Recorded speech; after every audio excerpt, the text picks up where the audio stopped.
Pues, pues vamos con la entrevista de esta semana que nos la trae nuestro compañero Alex Rozada. Hola, Alex.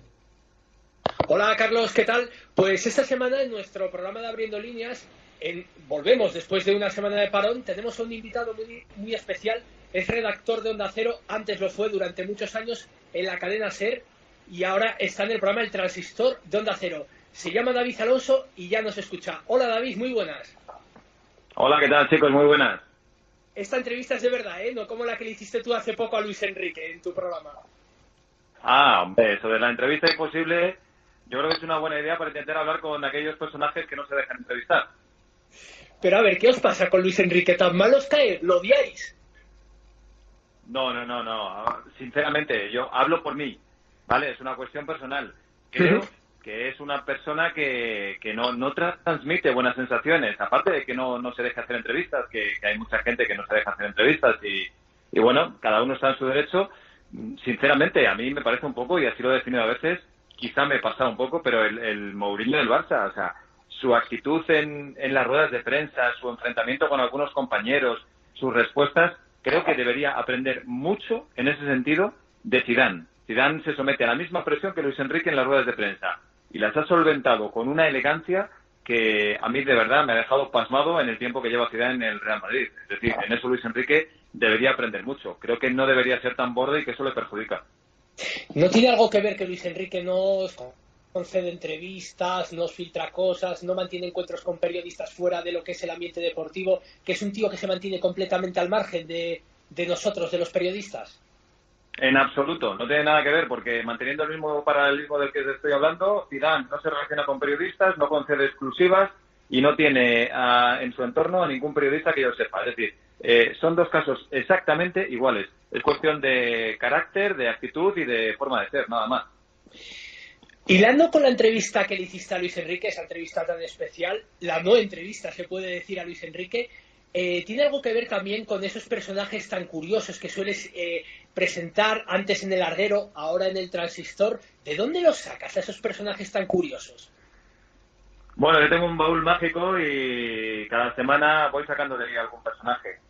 No, en serio, la verdad es que es una cosa que siempre me ha gustado. Yo, pues como cualquier aspirante a periodista, pues tuve que hacer un montón de entrenamientos, de ruedas de prensa, del Real Madrid, viajé con la selección española, con el Madrid, con el Rayo, algún partido con el Atleti. He tenido la fortuna de hacer muchos Juegos Olímpicos, Mundiales. Y bueno, a mí llegó un momento en el que me aburría un poco. Toda la rutina de las ruedas de prensa, siempre las mismas respuestas, las mismas preguntas, lo que decían los futbolistas. Entonces hubo un momento que me decidí por buscar el otro lado del deporte, el lado humano, personajes que a lo mejor no están en el foco de la actualidad, pero que tienen una historia increíble que contar. Y buscando, pues al final conseguimos hacer una colección de personajes realmente maravillosos, con unas historias increíbles y que en muchos casos no son conocidos por el gran público. ¿Cuál fue el que más te impactó, del que tienes un recuerdo más importante? No sé, la verdad es que es muy difícil porque ha habido, te podría decir que cientos y no exagero. Yo, por ejemplo, tengo un cariño muy especial por Carlos Soria, el montañero de 78 años que ahora está otra vez en el Daulahiri. Le quedan 2 montañas para completar el reto de los 14 8000 y es un personaje único en el mundo. Evidentemente ningún alpinista, ningún montañero está en la élite con 78 años. Es un hombre que ha conseguido prácticamente todo desde que se jubiló, demostrando que en esta vida, si se quiere, se puede, y que la pasión puede ser el motor más importante. Luego ha habido pues muchísima gente con enfermedades, deportistas que han superado algún cáncer, algún tipo de problema. Me impactó muchísimo, mucho, y es algo muy reciente, la historia de Pablo Ráez, el chico malagueño que falleció y que consiguió concienciar a la sociedad de la necesidad de la donación de médula. La verdad es que hablando con estos personajes, sinceramente yo considero que estoy en el lugar que yo buscaba dentro del periodismo y de la radio. Incluso hace unos años, no sé si fue en el año 2003, escribiste un libro con Francisco José Delgado, Paco Jo, redactor de la cadena SER, compañero tuyo durante muchos años. Ese libro se llamaba Rompiendo Límites y allí nos presentabas a diferentes personajes que destacaban por su afán de superación y por la consecución de diferentes objetivos. Sí, sí, además, mira, me acuerdo que uno de los personajes eran 12 personajes, uno de ellos era Carlos Soria, otro de ellos era un deportista de Vitoria, un chico que jugaba baloncesto, no era profesional, era un deportista amateur, pero bueno, la mala suerte, el infortunio le sorprendió con una enfermedad tan terrible como el ELA y contábamos un poco su historia. Desgraciadamente, al poco de publicar el libro, él murió, se llamaba Eduardo Bengózar. Ahí contábamos también la historia de una familia que con sus hijos decidieron ir a dar la vuelta al mundo. Los dos eran profesores y estuvieron durante 17 años dando la vuelta al mundo. Paraban en algunos países durante un tiempo. Era la familia González, eran vascos, y la verdad es que es una historia realmente sorprendente. Y de ese tipo de historias hay muchísimas. Hay un chico ahora que se llama Javier Martínez, que lleva 8 años dando la vuelta al mundo en bicicleta, ha recorrido toda Asia, toda África, ahora piensa recorrer toda América. Y bueno, es gente que tiene a lo mejor la valentía de hacer lo que otros muchos imaginamos y no nos atrevemos a hacer, que es dejarlo todo un día, romper con todo y marcharte. Gente que tiene su trabajo y que de un día para otro decide que esta no es la vida que quiere llevar, que quiere ser libre y que puede vivir con 2 euros al día, como es el caso de Javier Martínez durante los 4 años que ha estado en África. David, ¿tú cuándo empezaste la profesión? Pues mira, en la prehistoria prácticamente ya. Yo entré de prácticas en la cadena SER en el año 92. Estaba estudiando en la Facultad de Ciencias de la Información y esas fueron mis primeras prácticas. Bueno, no miento, perdón. Esas fueron mis primeras prácticas en el radio, porque el año anterior yo estaba deseando trabajar desde que entré en la facultad y envié pues un montón de cartas de currículos a muchísimos medios y estuve trabajando en el diario Alerta de Santander. Y bueno, allí primero me asignaron a la sección de sociedad. Yo insistí y presioné mucho para entrar en deportes y bueno, tuve la enorme fortuna de que era un verano en el que pasaban por allí el Real Madrid y el Barcelona para jugar partidos amistosos. Y como en aquella época las entrevistas eran mucho más fáciles y accesibles que ahora, pues mira, pues pude realizar una entrevista personal de una página a Robert Prosinecki, aquel jugador croata que aquel año fichaba por el Real Madrid, a Ramón Mendoza, a Johan Cruyff, a Stoichkov, algo que hoy sería realmente difícil. Es decir, un becario, un recién llegado que estaba en segundo de la facultad entrevistando a esos personajes, para mí fue un sueño y realmente yo cumplí un sueño porque esto es lo que siempre he querido ser toda mi vida, desde que era pequeño. Si tuvieras 17 años otra vez y te tuvieras que volver a matricular en una carrera, ¿te volverías a matricular en periodismo o te matricularías en otra? No, sin ninguna duda, en periodismo. O sea, hay mucha gente que por ejemplo, con 16 años, con 17, que todavía tiene muchísimas dudas, que no sabe dónde matricularse. Pues yo lo tuve claro desde que tenía 7 o 8 años. Yo con esa edad cogía el As, que era el periódico que compraba mi padre, lo leía de la primera a la última letra, y yo recuerdo durante mi época de juventud, con 14, 15 años, 16, cuando mis amigos salían a dar una vuelta, pues yo muchas veces me quedaba en casa, no ya porque hubiera un partido de fútbol que me apasiona, sino porque había un partido de waterpolo, de tenis, de baloncesto, de la NBA, que es otra de mis pasiones. Es decir, el deporte a mí siempre me ha encantado. Yo recuerdo que un día le pregunté a mi padre, papá, ¿los periodistas pagan por entrar al campo de fútbol? Y él me dijo, no, los periodistas van a trabajar y no tienen que pagar. Dice, pues ya lo tengo claro entonces, yo quiero ser periodista. Y lo conseguí. Hubo un momento en el que ellos me decían que al periodismo no le veían mucho futuro, que yo tenía que hacer derecho, medicina, pero lo tuve tan claro que ni siquiera di pie al debate. Y aunque tuviste esa incursión en la prensa escrita que nos comentabas en el diario Alerta de Cantabria, tú eres un hombre de radio porque estuviste casi toda, por no decir toda tu trayectoria en la cadena SER hasta este año, el año pasado, que no hace un año todavía que fichaste por Onda Cero. ¿En todo este tiempo has comprobado si se hace mejor o peor radio ahora que a mediados de los 90 cuando empezaste? Bueno, yo soy un hombre de radio porque el destino me llevó ahí, pero a mí, sinceramente, lo que más me gustaba al principio era escribir. Uno de mis sueños también era publicar en AS, porque ya digo que era el periódico que había leído desde pequeñito, y yo fui a la redacción de AS durante 8 meses, pues iba a lo mejor una vez a la semana, insistiendo, hasta que una vez, recuerdo que el subdirector de entonces, Manuel Sarmiento Virba, que ya falleció, me mandó al redactor jefe y dijo, a ver si le podéis asignar algo a este chico. y me dijo, si me traes algo original, lo publicamos. Pues nada, yo me fui a la hemeroteca de la Facultad de Ciencias de la Información, busqué reportajes, cosas de futbolistas y conseguí publicar 10 reportajes en el diario AS. Luego, pues, escribí el libro y un verano, pues, tuve la suerte de poder decidir entre dos cosas. El diario AS, que realmente podría haberme mantenido allí, y la cadena SER. Un amigo me llamó para echar el currículum en la cadena SER, me seleccionaron para las pruebas y conseguí quedarme. Y no sé por qué, pues decidí quedarme en la cadena SER.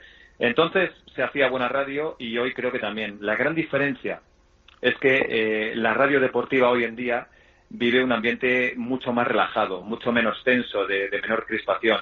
En la época en la que coincidieron García y de la Morena, era una batalla continua. Cada noche había que tener el protagonista del día abriendo el programa. Es decir, llegó un momento en el que era más importante ser el primero que hacer la mejor entrevista. Y eso llevó a situaciones caóticas de enfrentamientos entre compañeros de emisoras. Recuerdo, pues no sé, con Futre, con Yago Lamela, con Romario, situaciones tensas de muchísima crispación. Entonces, yo creo que estábamos un poco equivocados, que no es más importante ser el primero o el segundo, sino hacer la mejor entrevista. En ese sentido se ha mejorado. Y durante todo este tiempo que estuviste en la radio te tocó hacer prácticamente de todo. ¿Llevas la cuenta de los mundiales, Eurocopas, Juegos Olímpicos, tours, vueltas que has hecho?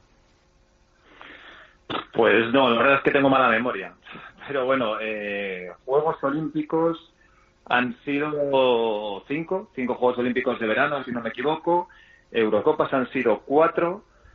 Mundiales de fútbol otros 3 o 4 también. Y luego, pues, no sé, muchísimas cosas. Europeos y mundiales de atletismo he tenido la suerte de poder cubrir bastantes. Pues no sé, unas 20 carreras a lo mejor del Mundial de Fórmula 1, aparte de las de Barcelona, en Abu Dhabi, en Monza, en Brasil, algún rally, no sé, muchísimas cosas. He tenido la gran suerte y en eso me considero un enorme privilegiado, porque muy pocos periodistas en España pueden decir eso, de no haberme dedicado a una sola cosa, sino poder decir que he abarcado muchos ámbitos. No soy un especialista en nada, pero afortunadamente pues he podido hacer pues eso, un mundial de fútbol, unos Juegos Olímpicos, un torneo del Masters de tenis, una carrera de Fórmula 1, un gran premio de motos. Sinceramente eso me llena y eso me ha permitido conocer a personajes del mundo del deporte que sinceramente no hubiera imaginado conocer jamás. Es decir, yo puedo decir que he estado y que he comido, que he cenado y que he tenido cierta relación con gente como Casillas, como Iniesta, como Pau Gasol, como Nadal, como Fernando Alonso, como Marc Márquez. Sinceramente es un sueño. De todos los deportes que te ha tocado cubrir, fútbol, atletismo, ciclismo, motor, ¿con cuál te quedas? No sé, es que yo soy un apasionado del deporte, de todos los deportes, y me engancho prácticamente con lo que veo. A mí el fútbol me gusta muchísimo, pero mucho, mucho. No sé si el que más, porque yo, por ejemplo, cuando era joven iba al instituto, cuando los demás compañeros llevaban su carpeta forrada de chicas o otras cosas, mi carpeta y mi habitación estaba forrada íntegramente de pósters de jugadores de la NBA o de fotos de jugadores de la NBA. Yo hubo 3 años en los que me sabía todas las plantillas de la NBA y si yo tengo que quedarme con un personaje del mundo del deporte de toda la historia, no tengo ninguna duda que ese personaje es Michael Jordan. Para mí es el mejor deportista de todos los tiempos y he tenido la suerte de poder entrevistar a Usain Bolt, a Josh Foreman, a Oscar de la Hoya, a Valentino Rossi.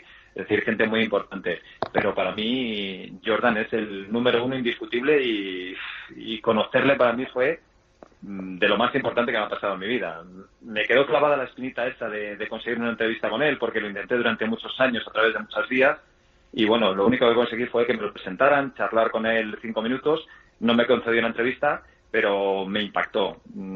Por eso, no sé, si tuviera que quedarme con algún deporte, fútbol, baloncesto, ciclismo. He hecho 4 Tours de Francia, 4 Giros, 10, 11 vueltas a España, varios mundiales. No sé, entre esos 3 seguramente estaría. Jordan, como deportista en general, pero como deportista español, ¿con quién te quedarías? Hombre, yo creo que ahí es casi indiscutible. Yo tuve un gran ídolo, y más cuando lo conocí, que fue Miguel Indurain. Miguel Indurain era un tipo noble, cercano, y cuando yo lo conocí, que era realmente un pipiolo, que estaban empezando en esto, pues sinceramente lo tuve enfrente, me tendió la mano y pensé que se me había parecido Dios. O sea, para mí aquel gigante era un ídolo, era un icono. Y charló conmigo, y recuerdo que me dijo, es algo que no se me olvidará nunca, y eso que yo tengo mala memoria: chaval, cuando tú quieras hablar conmigo o hacerme una entrevista, te acercas y me lo dices, porque de esto como yo igual que comes tú, así que si podemos ayudarnos entre los dos, nos va a ir mucho mejor. Aquello me impresionó tanto que desde entonces, si era un ídolo, se convirtió ya en algo más. Para mí es un mito, una leyenda, y quedará para siempre en los altares de mi memoria y de mis personajes ilustres. Pero sinceramente, Casillas es un buen amigo mío, conozco a muchos deportistas, pero si tuviera que decir uno, para mí, por todo lo que ha conseguido, por cómo lo ha conseguido y por cómo es, seguramente Rafa Nadal. Y eso que tú has tenido mucho trato con otro gran campeón del deporte español como es Fernando Alonso. Sí. Bueno, Fernando es un pionero. Fernando es un trabajador nato, Fernando tiene muchísimo talento, y Fernando es un personaje desconocido para el gran público. Yo me he cansado de repetir 1000 veces que Fernando no es borde, que Fernando no es tan antipático como puede hacer ver, simplemente que Fernando es un tipo directo, que dice las cosas a la cara, que muchas veces no sienta bien, pero que yo prefiero eso a alguien que sea cínico o que sea hipócrita. Pero lo que ha conseguido Fernando Alonso es algo increíble. ¿Cómo íbamos a pensar hace 15 años que podíamos tener un español campeón del mundo de Fórmula 1? O sea, que en España había 4 personas que veían las carreras de Fórmula 1. Y Fernando, pues un chico humilde, hijo de 2 trabajadores de Asturias, pues se convirtió en campeón del mundo con un talento descomunal y con una capacidad de trabajo increíble. Además lo hizo pues siguiendo los pasos lógicos y, sobre todo, esto es muy importante, sin tener un padrino, porque la Fórmula 1, las motos también, pero un poco menos, sobre todo la Fórmula 1, es seguramente el único deporte del mundo en el que no te vale con ser muy bueno y tener mucho talento. Además necesitas dinero, necesitas un buen padrino que te apoye, porque si no es imposible llegar. Bueno, pues Fernando llegó y Fernando puso a España en el mapa de la Fórmula 1. Es decir que, y sobre todo, repito, he tenido el inmenso privilegio de poder conocerle personalmente y puedo decir que Fernando es una buena persona y además un tipo cachondo y muy divertido cuando él coge confianza con la gente que está cerca. Y además a ti te tocó cubrir la etapa de plenitud de Alonso a partir del año 2005, cuando gana su primer mundial con Renault.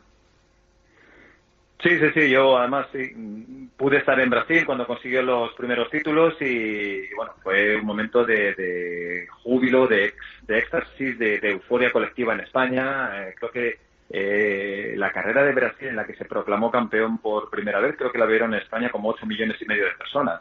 Entonces fue algo increíble y Fernando se convirtió en todo un ídolo.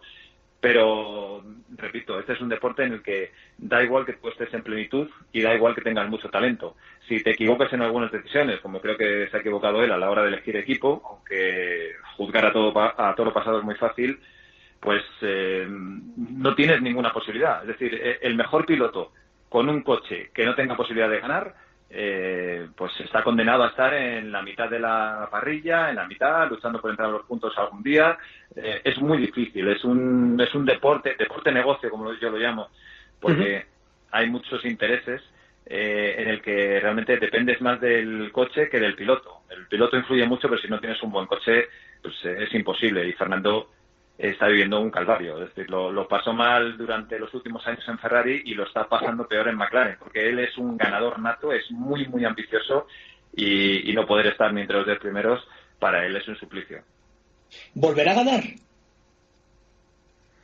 Pues ojalá, pero sinceramente no creo que sea McLaren.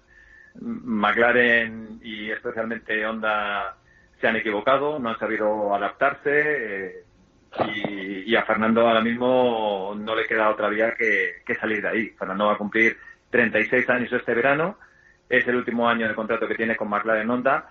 Él lo veía como algo romántico, como volver a McLaren, donde ya estuvo en el año 2007, aquel polémico año en el que hubo fricciones con Lewis Hamilton, y pensaba que la unión de dos gigantes como McLaren y Honda iba a ser bastante buena, pero no ha sido así. El primer año fue negativo y bueno, se podía entender. El segundo ya fue una gran frustración, pero creo que este tercero ha sido peor todavía, porque después de un invierno en el que se ha preparado como nunca, con ilusiones renovadas, con mucha motivación, pensando que en Honda habían hecho un buen motor, se encuentra al comenzar la temporada que en vez de dar un paso adelante han dado dos atrás. Para él ha sido un golpe muy, muy, muy duro y le está costando asimilarlo. ¿Crees que sigue interesando la Fórmula 1 en España? Sí. Interesa bastante porque Fernando abrió una vía que antes no existía salvo para unos cuantos locos que veían las carreras de Senna, de Prost, de Lauda antes. Entonces, Fernando ha creado afición, eso es innegable. Pero hay dos cosas que le restan protagonismo. Una, que los españoles no tengan opciones de ganar, porque Fernando ahora mismo no tiene prácticamente ninguna ni de ganar ni de hacer podio, y Carlos todavía está en esta lucha por conseguir un coche importante. Y dos, que las carreras ya no sean en abierto, es decir, que las carreras sean se emitan en televisión por pago y que no puedas tener acceso libremente a ellas, pues obviamente le ha restado protagonismo. Pero Fernando como personaje sigue interesando muchísimo. Carlos Sainz me parece un piloto fantástico y un personaje fascinante, un chico increíble, con una madurez impropia de los 22 años que tiene, y posiblemente tenga un coche, no voy a decir ganador, pero sí muy competitivo a partir del año que viene. Pero es evidente que hasta que eso no ocurra, que Alonso y Carlos Sainz estén luchando por los podios y por las victorias, pues no se va a recuperar aquel ambiente de Fórmula 1 que hubo en los primeros años de Fernando, en 2005 y en 2006 sobre todo. Tú en la cadena SER te tocó hacer el carrusel de Fórmula 1 que se llamaba Fórmula SER, y ahora en Onda Cero diriges Radio Estadio del Motor y las retransmisiones de las carreras. ¿Es fácil contar el motor en la radio? Es realmente difícil contar el motor en la radio, en la prensa y en la televisión, y especialmente la Fórmula 1. La Fórmula 1 es muy complicado de entender, y yo no me considero en absoluto ni un experto ni un especialista. Es decir, yo soy el conductor del programa y afortunadamente pues tengo a mi lado pues a gente que entiende mucho, pero es muy difícil desde el momento en el que los propios equipos intentan engañarse unos a otros. Yo recuerdo una frase que me dijo Fernando y su padre, además estaba su padre José Luis, cuando yo iba a mis primeras carreras. Me decían, ten cuidado con todos los que ves aquí alrededor, porque estos no dicen la verdad ni al médico. Y es cierto que es un juego de estrategia, es como una partida de ajedrez en la que intentan engañarse unos a otros, uno pone más carga de gasolina, otros menos, y es muy difícil. Es decir, cuando yo por ejemplo, he podido estar en la fábrica de Renault en Enson, la he conocido, la fábrica de Ferrari, Maranello, la fábrica de McLaren en Woking, y yo me quedé sorprendido cuando te explican cómo funciona aquello, porque son ingenieros trabajando las 24 horas del día, los 7 días de la semana, sin descanso, en turnos diarios de 8 horas, para mejorar una décima al mes, 2 décimas, a veces ni siquiera eso. Y dices, este es un mundo realmente complicado. Entonces, acertar con la tecla es muy difícil. Por eso te digo que es muy complicado entender la Fórmula 1. A veces un coche te hace una vuelta increíble, la vuelta siguiente no sabes si por los neumáticos, por la suspensión, porque tiene un problema o porque baja bastante el rendimiento. Me parece, sin lugar a dudas, el deporte más difícil de comprender. Y eso que tú has hecho, pues eso, ciclismo, te tocó incluso narrar. Yo recuerdo escucharte narrar partidos de fútbol en el carrusel de Paco González, te tocó hacer europeos de atletismo, como comentabas antes, pero sin duda el motor es lo más difícil, como dices, David. Sí. Yo caí en el motor por casualidad. Sinceramente, yo nunca había pensado en mi vida hacer motor y no tenía ni idea. Tenía la misma noción que puede tener un aficionado que ha visto alguna carrera, las carreras de motos y poco más. Yo sinceramente caí en el motor porque conseguí llevarme bien con Fernando Alonso y nos daba entrevistas, y un día surgió la idea de, oye, ¿por qué no hacemos un programa de motor? Y luego, ¿y por qué no hacemos las carreras de Fórmula 1? Y bueno, pues empezamos en ello y seguimos hasta ahora, primero en la cadena SER y ahora en Onda Cero, pero realmente ya te digo, yo tuve que empezar a ponerme al día y aún hoy es muy difícil estar al corriente de todo lo que pasa y sobre todo de explicar por qué pasa, porque muchas veces ni los propios ingenieros de los equipos tienen idea, con lo cual los periodistas que lo estamos viendo desde fuera mucho menos. Es el deporte en el que más especulaciones hay, más suposiciones, y cuando dices una cosa que crees que es lo que va a ocurrir, pues a las 3 vueltas o 4 vueltas de una carrera, pues a lo mejor tienes que desdecirte y reconocer que estabas equivocado. Es muy difícil. Con toda esta experiencia polideportiva que tienes en diversos deportes, ¿no te gustaría hacer un programa tipo Carrusel, bueno, ahora Radio Estadio? Sí, la verdad es que sí. Yo me he movido en todo. Como tú dices, yo narré muchos partidos, era algo que me gustaba. Hice muchísimos largueros en su momento, pues cuando De la Moneda no estaba o Paco cogía vacaciones, pues no sé. Yo he presentado el larguero más de 100 veces, sin duda, programas locales, programas de las 8:30, pero bueno, hubo un momento en el que escogí el camino de centrarme en buscar personajes, contar historias, no sé, me atraía mucho más, me encantan las entrevistas humanas y me aparté un poco pues de la narración, de presentar programas, pero bueno, aparte de presentar ahora el Radio Estadio del Motor aquí en Onda Cero, pues sí, es una cosa que me gusta, presentar programas siempre me ha atraído y cada uno tiene su estilo. Entonces, a mí, por ejemplo, yo tengo a veces discusiones con José Ramón, porque yo considero que todos los temas estos de la Liga de Fútbol Profesional, de la Federación Española, los jaleos burocráticos, que esto no interesa mucho a la gente, y sobre todo por la noche. Él me dice que sí, pero que es noticia y que hay que contarlo. Y yo lo entiendo, pero quizás a mí me llaman más la atención otras cosas. A mí estos temas tan farragosos se me hacen un poco de bola y él pues se siente un poco más cómodo ahí, pero repito, es cuestión de estilos y a mí lo que me encanta pues eso son las entrevistas humanas y la posibilidad de tener un personaje ahora mismo, por ejemplo, importante del deporte, tipo, no sé, Iker Casillas, como decimos en Oporto, Sergio Ramos, Rafa Nadal, Fernando Alonso, cuando se puede tener una entrevista con ellos, que cada vez es más complicado, pues es una experiencia increíble, porque en una entrevista cara a cara tú puedes sacar del personaje muchísimas más cosas que en una entrevista por teléfono, de eso no hay ninguna duda. Claro. ¿Qué prefieres, un programa tipo Radio Estadio o tipo El Transistor?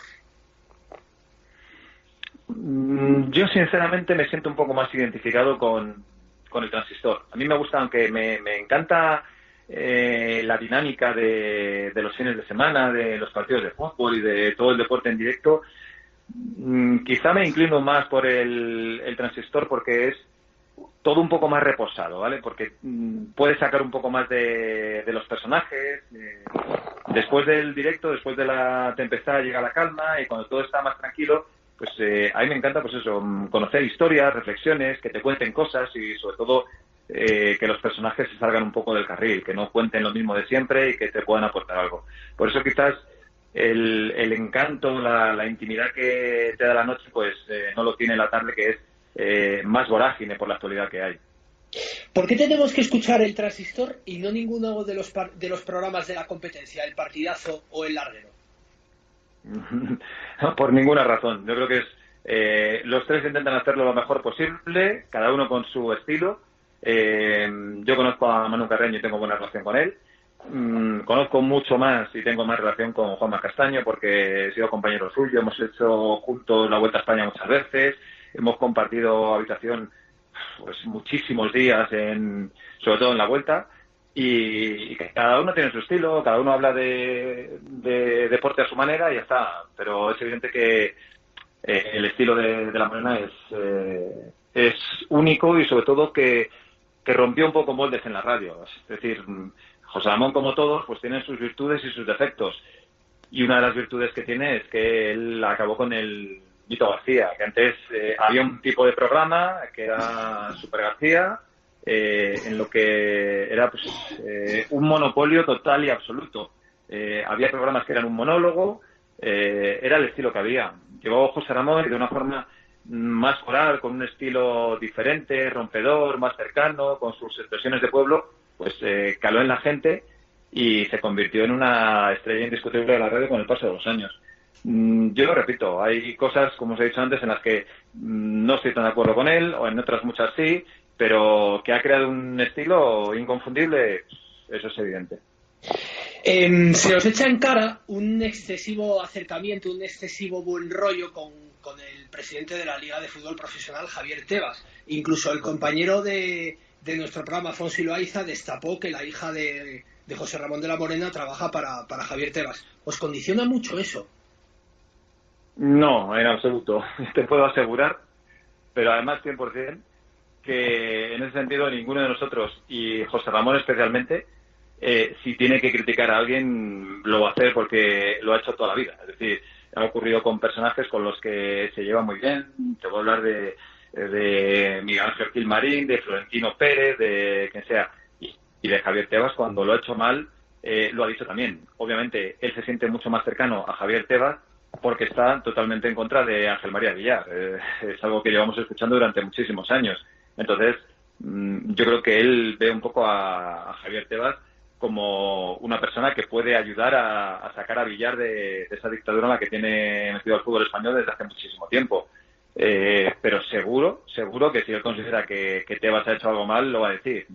Una de las virtudes que tiene, repito, igual que tiene efectos, es que no se calla y que nunca va a ocultar una opinión por mucho daño que piense que va a hacer a un personaje que sea amigo suyo. Hablamos del EGM, que es la herramienta, como bien sabes, que mide las audiencias en la radio. Andáis por más de 300.000 oyentes, habéis duplicado la audiencia que os había dejado el programa anterior al primer toque de Héctor Fernández. ¿Qué meta tenéis en este sentido a corto plazo? ¿Ser segundos y el primer puesto lo veis un poco más lejano? Porque es que estáis en un entorno muy competitivo con dos programas similares en la cadena SER, en la cadena COPE, y encima tenéis la competencia, porque es competencia del programa de Josep Pedrerol, El Chiringuito. Es difícil abrirse paso en esta franja, David. Sí, pero bueno, llevamos, en el caso de José Ramón, lleva más de 30 años en esto, yo llevo, pues fíjate, 24 y sabemos lo que hay por la noche. Es verdad que hay mucha competencia, pero no tenemos un objetivo así marcado ni a corto, ni a medio, ni a largo plazo, es ir creciendo poco a poco. Es evidente que hay algo que nos ha perjudicado y es la marca. Hay una marca en el mundo del deporte que es el larguero, que la reconoce todo el mundo. Entonces, a la hora de realizar el EGM, pues mucha gente habla del larguero, es un caso parecido al que ocurrió cuando antiguos compañeros míos, Paco González, Manuel Lama, pues se fueron de la SER a la cadena COPE y hay mucha gente que les escuchaba a ellos y que seguía diciendo carrusel, cuando su programa es Tiempo de Juego, porque tú tienes identificado a una persona con el programa que ha hecho durante tantísimos años. Creo que la marca ha perjudicado mucho porque lo que sí es evidente y creo que es algo que puede entender todo el mundo es que no puede perder un presentador como De la Morena 600.000, 700.000 oyentes en 3 meses, que es lo que ha ocurrido en el paso de la SER a Onda Cero. Pero bueno, hay que comprender que eso penaliza, es decir, el hecho de ser el transistor, que es una marca nueva que tiene que empezar a calar en la gente, pues no es como ser el larguero, que es una marca que reconoce todo el mundo porque lleva en el mercado muchísimos años. ¿Por qué os fuisteis a Onda Cero, David? ¿No os hubiese resultado más cómodo quedaros en la SER, donde ya erais líderes y tenéis la hegemonía de la radio tanto a nivel nocturno y bueno, y el fin de semana, aunque Tiempo de Juego le quitó muchísimos oyentes a Carrusel, seguía siendo líder? ¿No os hubiese venido mejor quedaros? Pues quizá por eso, por romper un poco con la comodidad, porque llevábamos muchos años y es cierto que cuando llevas muchos años en un sitio, no voy a decir que te acomodas, pero entras en una rutina que, no sé, a veces es buena y a veces pues tiene también sus inconvenientes. Hubo un momento en el que a mí me sorprendió.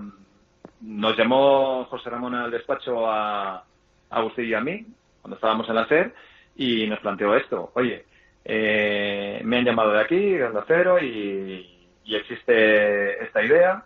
No sé qué os parece a vosotros. Y nosotros, en principio, los dos estábamos súper a gusto en la SER, muy identificados, era nuestra casa, y en principio dijimos que no sabíamos cómo podía funcionar y que él tenía que ver lo que se podía hacer. Es decir, él lo tomó en principio como algo que podía ser simplemente un acercamiento, una toma de impresiones, pero bueno, al ir hablando con la gente de Onda Cero, ellos se mostraron muchísimo interés. Ese interés halagó mucho a José Ramón y se dieron varias circunstancias. Una es fundamental, que José Ramón acababa contrato, otra que a lo mejor no había tanto feeling con ciertos personajes, ciertos dirigentes que en su momento estaban y ya no estaban en la cadena SER, y sobre todo el interés enorme de Onda Cero. Se juntó todo eso y José Ramón nos dijo un día, chicos, yo creo que puede ser buena idea, damos el paso adelante. Y nada, pues, nosotros fuimos los primeros sorprendidos, porque él, claro, con la edad que tiene y como decís vosotros, con la seguridad que te daba estar en la cadena SER, siendo líderes absolutos, con mucha diferencia sobre el segundo, pues una aventura de este tipo entrañaba bastante riesgo, sobre todo a nivel de audiencia. Pero bueno, nosotros pensamos, si él se atreve, ¿por qué no lo vamos a hacer nosotros? Él tiró un poco del carro, nosotros lo seguimos y dimos el paso, y así fue como se gestó todo. Y ahí estáis Bustillo, Dupidal, Hugo Condés, Ana Rodríguez, Aitor Gómez, Ángel Rubiano. ¿Echas en falta a alguien más de los que estabais en la cadena SER? Por ejemplo, ¿te hubieses llevado Sí. a Gallego? Sí, hombre, yo me hubiera traído a todos, pero claro, es imposible. Tú cuando vas a un sitio, pues intentas rodearte de tu gente, de tus amigos, y hay gente allí con la que yo tengo muchísima relación. Igual que cuando se fueron a la COPE, pues yo echaba mucho de menos pues a mucha gente, aparte de Paco y Lama, pues Antonio Ruiz, a Joseba Larrañaga, a Jesús Bueno, a Juanma Castaño, gente que aparte de compañeros se convirtieron en amigos. Y en el caso de este último trasvase, pues igual, pues hay gente que está quedando en la cadena SER que son amigos. O sea, en el caso de Paco Jo, pues llevo toda la vida con él. Y luego hay gente allí, no sé, Marta Casas, Jorge Escorial, Javi Blanco, pues, muchísima gente. Y les coges cariño porque, claro, son tus compañeros, pero al fin y al cabo, tus compañeros de estar con ellos día a día, pues al final te vas a tomar una copa con ellos y luego quedas y hablas por la radio y te cuentan sus cosas. Y en la mayoría de los casos del compañero se pasa al amigo. Entonces, ¿echo de menos a gente? Sí, pero también tengo que decir que aquí nos hemos encontrado un gran ambiente de trabajo y compañeros muy profesionales y que en muchos casos nos ha sorprendido porque no conocíamos en el trato cercano y en la forma de trabajar. Así que todo es cuestión de adaptarse. Igual que echo de menos a gente allí, pues estoy encantado con encontrarme aquí nuevos compañeros. Cuando estalló el escándalo de Paco González de que lo echaron de la cadena SER en el año 2010, ¿te ofrecieron irte a la COPE con ellos ese año? ¿Tuviste la oportunidad? Pues mira, hubo la posibilidad, pero no se dio. Ellos vieron que yo estaba un poco más cerca de la Morena y de quedarme en la SER, y podemos decir que hubo un tanteo. Oferta en sí, te soy sincero, no hubo. O sea, nunca la hubo. Y eso que yo con Paco y con Lama tengo muy buena relación y ellos siempre contaron conmigo para todo. Para Juegos Olímpicos, para Mundiales, para Eurocopa. Pero, no sé, yo tengo la forma de ser que aunque no parezca, soy en ocasiones un poco visceral. Muy rara vez. Pero, no sé, hubo ahí un momento en el que ellos dudaron, yo también dudé y al final ellos no hicieron una propuesta firme y obviamente yo tampoco di el paso. Así que creo que como no hubo opción de irme, porque realmente, repito, no hubo una propuesta concreta, pues al final me quedé y encantado de la vida, de verdad. ¿Y qué tal la acogida y el encaje en Onda Cero con gente como Javier Ares y Héctor Fernández? Muy bien. Sinceramente, repito que a mí me ha gustado mucho el ambiente de trabajo, la acogida de los compañeros, porque, claro, tú te pones en el lugar de ellos y dices, vienen estos aquí, a ver qué se piensan, a ver si creen que nos van a enseñar ahora a hacer radio. Es un poco lo pensábamos en todos, porque es lógico, ¿no? O sea, te pones en el lugar de ellos y dices, además vienen un montón, esto va a ser una invasión, no van a contar con nosotros para nada.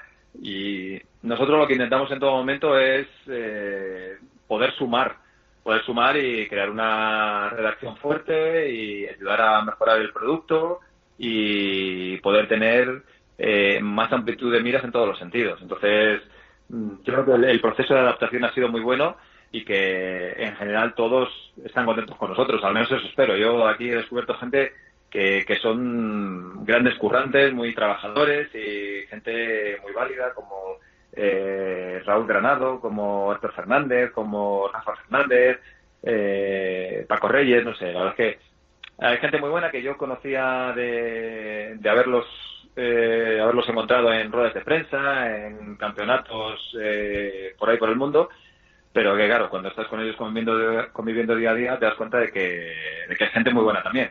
Así que estamos encantados, de verdad. Y ha habido cambios desde que llegasteis. Por ejemplo, Alfredo Martínez ya no narra la selección española en Radio Estadio, y eso ha suscitado bastantes críticas, por ejemplo, en un grupo de Facebook de amantes y seguidores del estilo de narración de Alfredo Martínez. Criticaron esa decisión. ¿Por qué no sigue Alfredo narrando la selección, David? Bueno, es normal que los fans de Alfredo Martínez critiquen la decisión. Me parece muy lógico, porque al fin y al cabo esto es una costumbre. Es decir, tú te acostumbras a escuchar Onda Cero a lo mejor porque te gusta Héctor Fernández por la noche en el primer toque, o te gusta mucho Radio Estadio con Javier Ares, o como narra Alfredo Martínez. Entonces, pues, cuando te cambian un poco esa rutina, esa costumbre que tú tienes, pues te fastidia. Y es verdad que Alfredo gusta a mucha gente, pero bueno, en su día, cuando José Ramón hizo el equipo de gente para venir a Onda Cero, pues consideramos que Hugo Condés podía aportar bastante, porque es un buen narrador, hasta viene el Atlético de Madrid. Entonces, José Ramón consideró que era bueno darle la selección, sobre todo por cambiar un poco. A lo mejor Alfredo llevaba muchísimos años y necesitaba un descanso, y José Ramón consideró que Hugo Condés lo podía hacer bastante bien. Entonces, Hugo hace el Atlético de Madrid, hace la selección, Alfredo Martínez sigue haciendo el Barcelona, y bueno, yo creo que poco a poco vamos adaptándonos, y es evidente que hay mucha gente que no está de acuerdo con que Alfredo Martínez no narre la selección, pero bueno, desde mi punto de vista yo creo que Hugo Condés también lo hace bastante bien. En un grupo de oyentes de la radio deportiva que creamos en Facebook, hicimos una encuesta hace poco buscando al mejor narrador de deporte del país, y gana Alfredo Martínez. ¿Para ti quién es el mejor narrador de este país? Para mí, sin duda, Manolo Lama. Pero sin duda. Te lo digo porque sí, sin ninguna duda. Mira, yo he podido dar clases en universidades, en algunos másteres de periodismo, y cuando dábamos clases de narración, pues nosotros intentábamos rescatar narraciones de varios narradores. Entonces, había uno que además está trabajando en televisión ahora mismo, que si tú dices, ¿quién es el mejor narrador? Narrador puro, es decir, narrador que te cuenta exactamente lo que hay en el campo, narrador para un ciego, para una persona que no ve, para que se imagine lo que está pasando y prácticamente lo vea. Bueno, pues esta persona para mí es José Antonio Luque, o sea, que trabajó también en Onda Cero y que es un narrador fabuloso, o sea, increíble. Claro, para mí es un poco monocorde, es decir, no tiene a lo mejor la gracia que puedan tener otros presentadores. Como narrador puro, para mí es el mejor que he escuchado.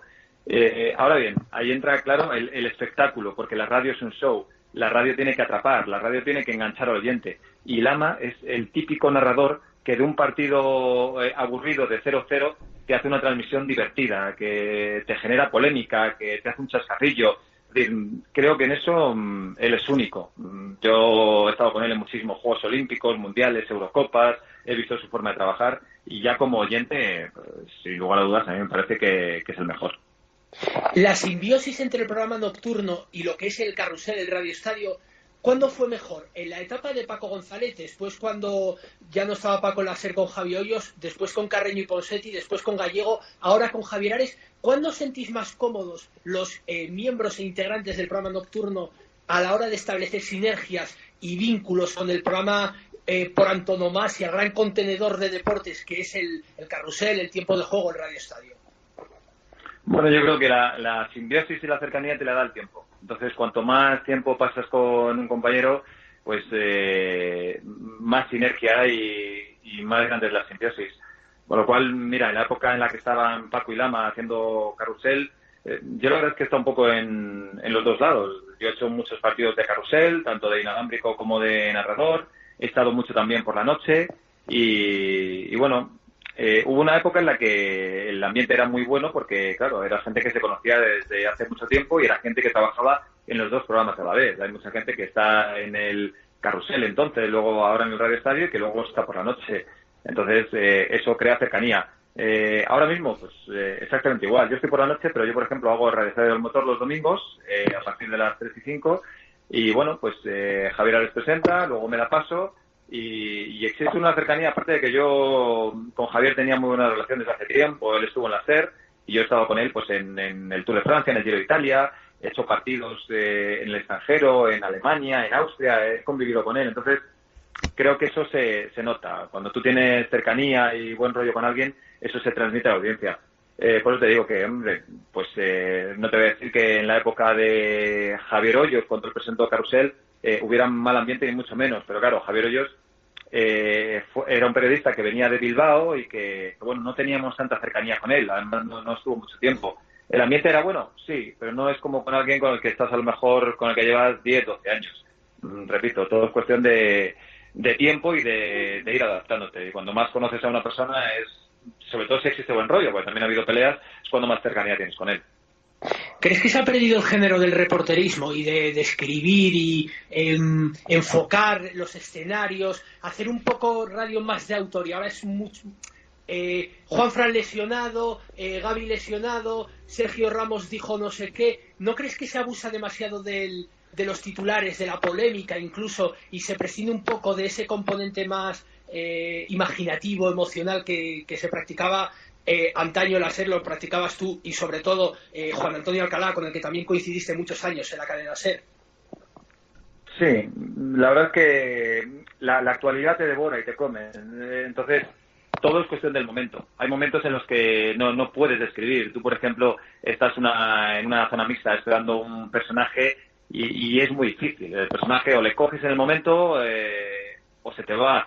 Entonces ahí no te da tiempo ni de escribir, ni el ambiente, ni qué cara lleva, ni nada. Es meterle a capón y punto, porque ahora las cosas son diferentes a antes. En una entrevista así más personal, más tranquila, yo creo que sí da más pie a ello, pero es verdad que en ocasiones se ha perdido un poquito de eso. A mí lo que siempre me ha gustado, sinceramente, es apartarme un poco de lo habitual, de lo rutinario, y por eso yo siempre he intentado buscar personajes distintos. O sea, yo cuando encuentro a alguien con una gran historia, pues para mí es como si hubiera encontrado una gran noticia. Y eso de salirte de lo habitual, de lo normal, el partido ha sido de esta manera, tal, ¿qué os ha parecido? ¿Qué dice el protagonista? Pues, salirse de lo normal, inventar un poco, hacer algo distinto, es algo que a mí siempre me ha llamado la atención y que lo llevo como norma. No siempre se puede hacer, pero creo que hay que intentarlo y que es muy saludable. ¿Te gustaría volver a ser reportero? Sí, sinceramente. Los que somos reporteros y hemos estado en la calle, siempre queremos volver a la calle. Yo lo he hecho muchísimo menos, mucho. O sea, yo por mí saldría mucho más a menudo, porque realmente ¿dónde está la noticia? Aquí en la redacción, pues ahora salgo menos y haces cosas aquí, aportas, haces llamadas, pero cuando uno se siente periodista de verdad, pues es en un campo buscando a alguien por ahí, o, no sé, es distinto. Cuando uno tiene en las venas la sensación de ser periodista, esas ganas, esa ilusión, creo que donde mejor estás en la calle. Es decir, la esencia del reportero es estar en la calle, con lo cual, sinceramente, yo sí lo echo de menos. Yo voy a contar una anécdota. No tendrás ni idea, David, no te acordarás, pero yo recuerdo perfectamente que en el año 2003 salió la Vuelta Ciclista a España desde Gijón y yo precisamente a ti te conocí en la calle, en la explanada del Molinón, antes de que saliera la carrera. Estabas ahí con Juanma Castaño, y te pregunté, David, bueno, voy a empezar la carrera y tal. Bueno, ya la había empezado, acababa de terminar el primer curso. Y te lo comenté, te dije, bueno, acabo de terminar el primero y tal, ¿me recomiendas seguir adelante? Y me respondiste tajante, sí. Buena la liaste, la verdad, porque en muchos momentos los que estamos empezando en este mundillo nos cuesta, y viendo lo que se hace en la profesión, algunas malas prácticas, quieras que no, David, nos cuesta, y vemos otros sectores que están mejor pagados, que tienes incluso más garantías de vida, y dices tú, joder, es que a lo mejor tenía que haberme metido en una ingeniería, haber hecho económicas y podía haber ganado más dinero. Sí, pero hay una cosa contra la que no se puede luchar, y es contra la pasión, contra la vocación, contra lo que llevas dentro. Yo antes te he comentado el ejemplo del momento que tuve yo para elegir carrera.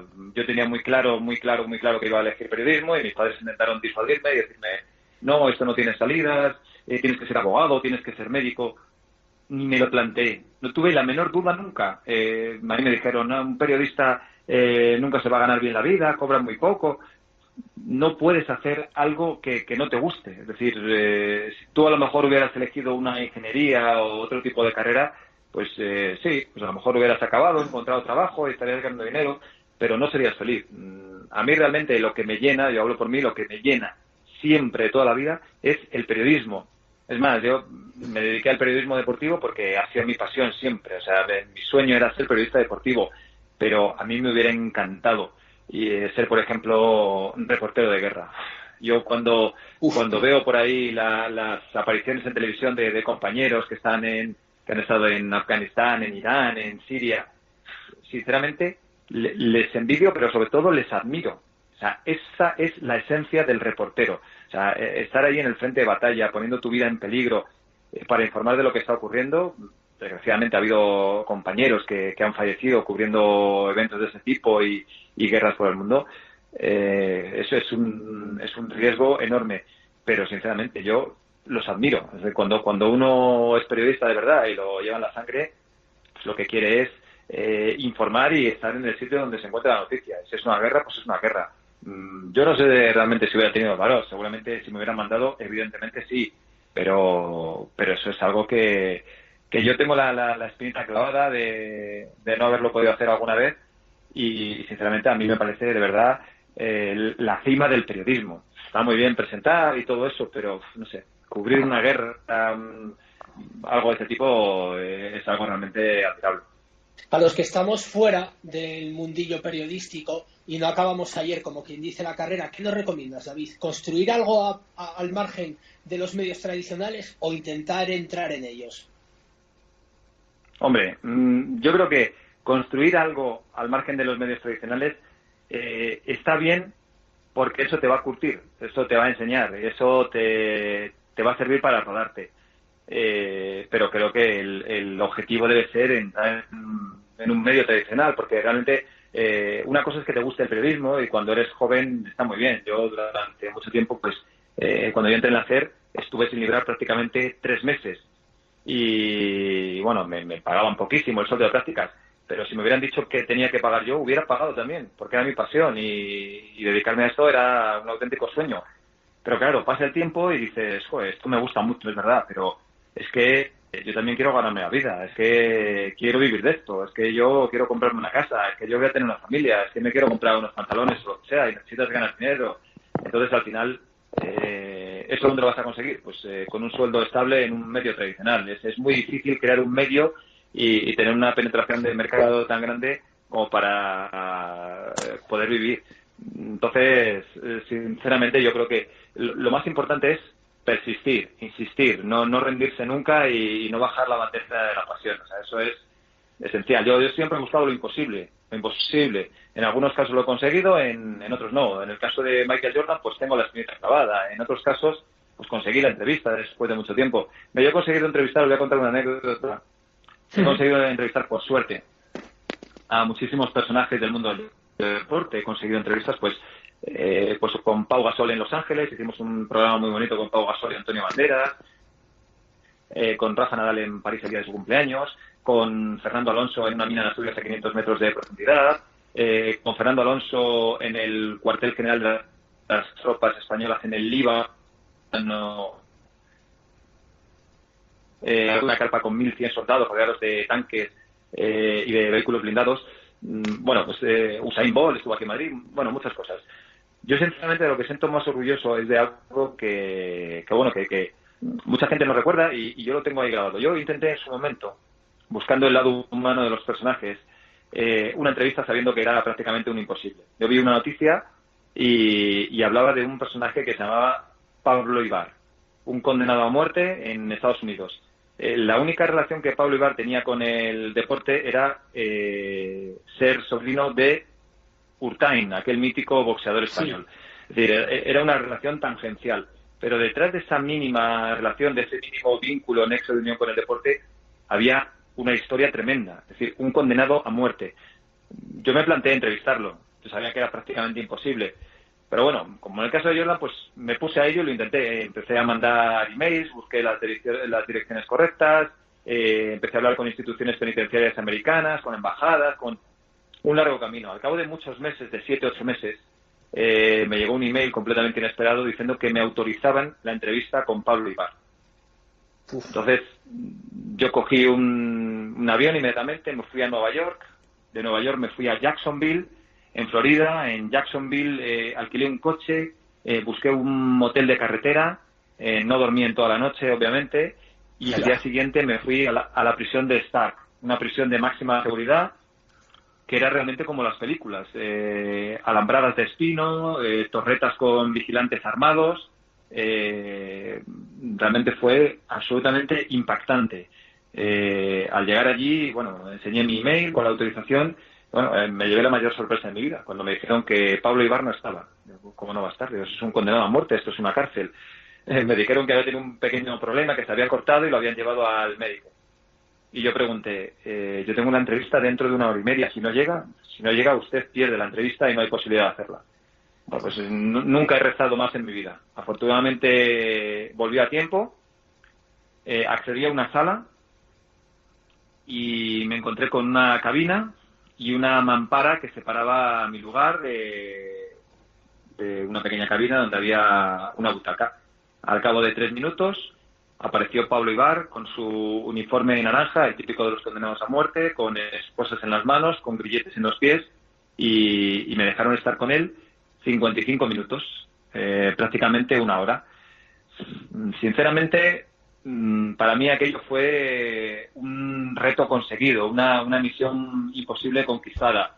Y es de todo lo que he hecho en el periodismo, pues posiblemente de lo que más orgulloso me siento, de haberlo intentado y lo que parecía imposible, pues al final se consiguió. Sí, porque al final en esta profesión, como en la vida misma, hay veces que te propones una cosa y la consigues. No siempre. Sí, está claro. Sí, muchas veces sí. Y repito, yo la espinita que tengo clavada es la de Michael Jordan.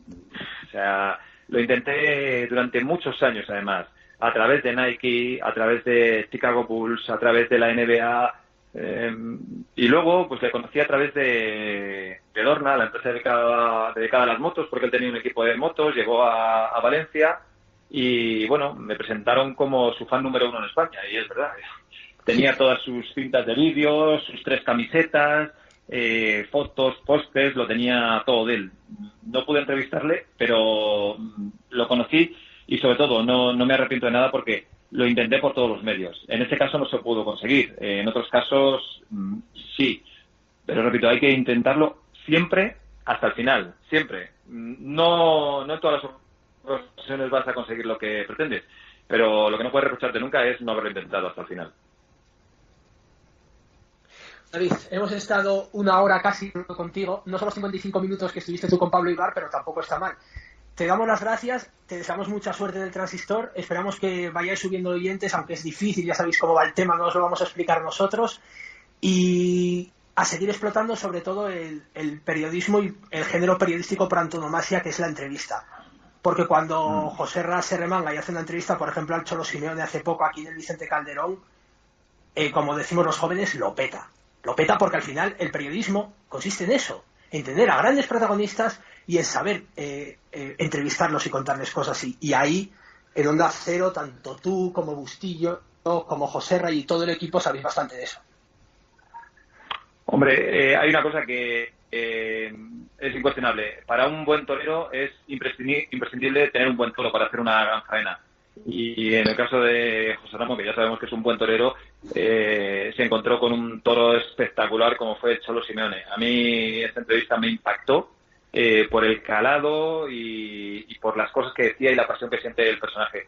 Y sinceramente, mi consejo para vosotros es ese, o sea, no perdáis nunca la pasión, no os animéis nunca, digo siempre, porque el único objetivo en la vida o el principal es pues, intentar ser feliz, y si consigues ser feliz dedicándote a lo que más te gusta y ganarte la vida con ello, entonces tienes el premio más grande que podrás llevarte en tu vida. Tal cual, David. Pues nada, muchísimas gracias. Y Carlos, ya sabes, tenemos que tomar nota de lo que nos aconseja el gran David Alonso. Sí, casi un placer. Un abrazo, muchas gracias. Un abrazo, David. Cuídate, chao. Chao.